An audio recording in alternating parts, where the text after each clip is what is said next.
Good morning guys, tara dayuhin natin ang lumian ng aking kakilala dito sa barangay Kayumanggi. Ang sarap daw doon. Yan. Bale, kasama ko nga utol si Steven Bronda. Yes, and then here we go. Papunta na kami sa lumian kung saan may masarap dapat pinupuntahan. Ako yung niyayalaan dito na aking kaibigang paring Axel Yan, sa barangay Kayumanggi, Purok 1, makikita nyo sa may left side. Pag natikman nyo lomi dito, talagang napakasarap.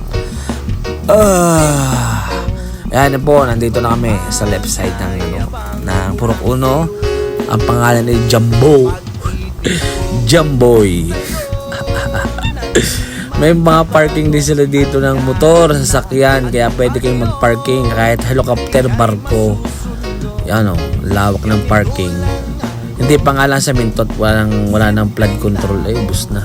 Jumboy, pansit na Jumboy. Napakasarap po. Bus ko po.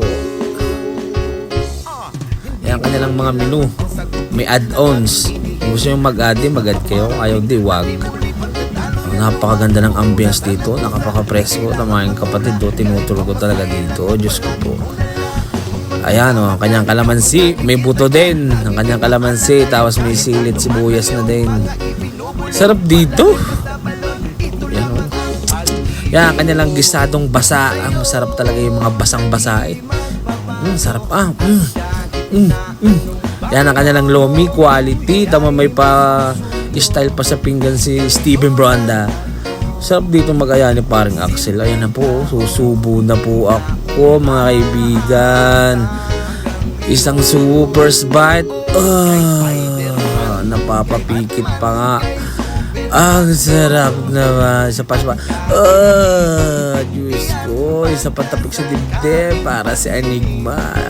Siguro tulo